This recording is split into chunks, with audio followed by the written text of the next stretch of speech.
जाऊंगी, लेकिन तुझे मोहब्बत में कभी सुबह भी देखी। सुनो, गलती जो किया उधर किया, जो सजा देना है उधर को दो, लेकिन मेरी ब्याही दुल्हन क्या बिगाड़ा।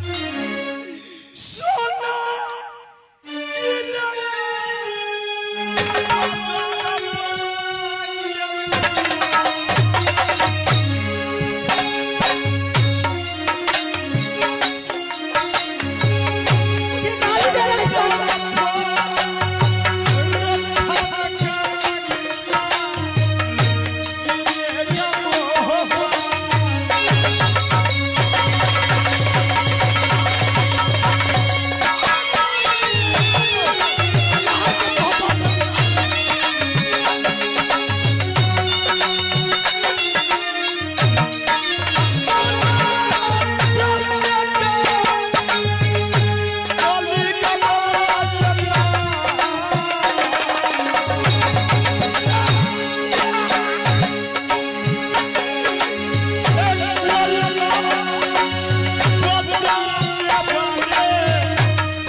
लेकिन सोना सुर मोहब्बत तुझे नसीब नहीं आएगी।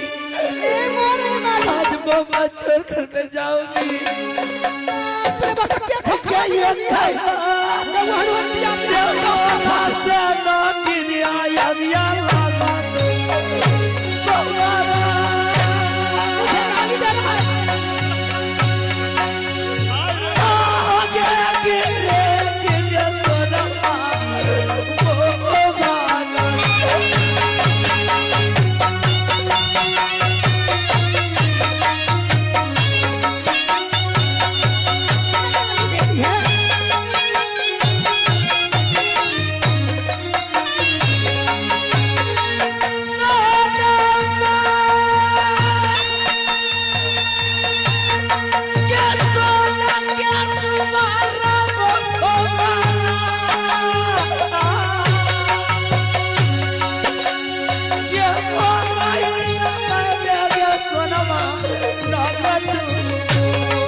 सारी सुंदर सारी हम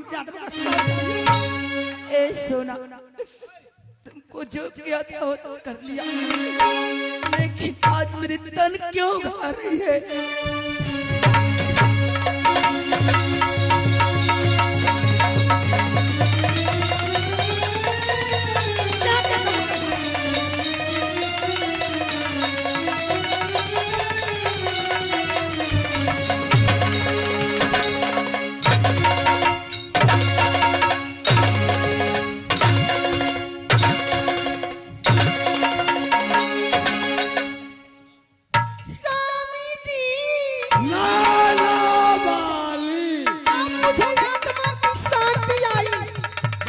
ये उदला या मोहब्बत से चले गए, आई रंडी फूला भी चले गई। चलिए चलिए सामी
है प्यारी, लेकिन सजा तुझे क्यों मिला? स्वामीनाथ अभी भी तुम वापस चले जाओ राज मोहब्बा। नहीं स्वामी जी, पापी उदल अब जिंदा नहीं रहेगा। अगर तू मेरे साथ नहीं छोड़ती है प्यारी, तो सामने में गंगा बह रही है प्यारी। छाती फट रही है, छाती फट रही है प्यारी। स्वामीनाथ तुम इस बस्ती में जाओ प्यारी, 2-4 घर मांग लेना। हे बाहर बांध देना पापी उदल की गला। स्वामी जी, कलसा भर के पापी उदल की गला में बांध देना। मैं गंगा की तट पर खड़ा हूँ, हे चरण से ढके लबे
नहीं स्वामी, आप गंगा जी में मत डूबिए, क्योंकि यहाँ से आप मेरी निहर किला मोरंग चलिए।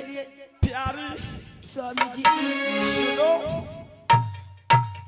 मोरंग मैं नहीं जाऊंगा, क्योंकि जिस दिन तुम्हारी टोली लाने गए थे, 6 मास महाभारत जमा दिया, हजारों से हजारों नारी को मैं विधवा बना दिया।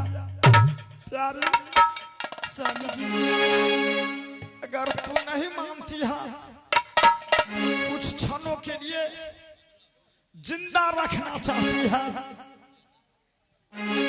तो भूखया सताता मेरे पवन में भाग।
कुछ खाना खिलाओ, कुछ खाना खिलाओ प्यारी। मैं यहाँ स्वामीनाथ आप कुछ देर इस पेड़ को नीचे बैठ जाइए।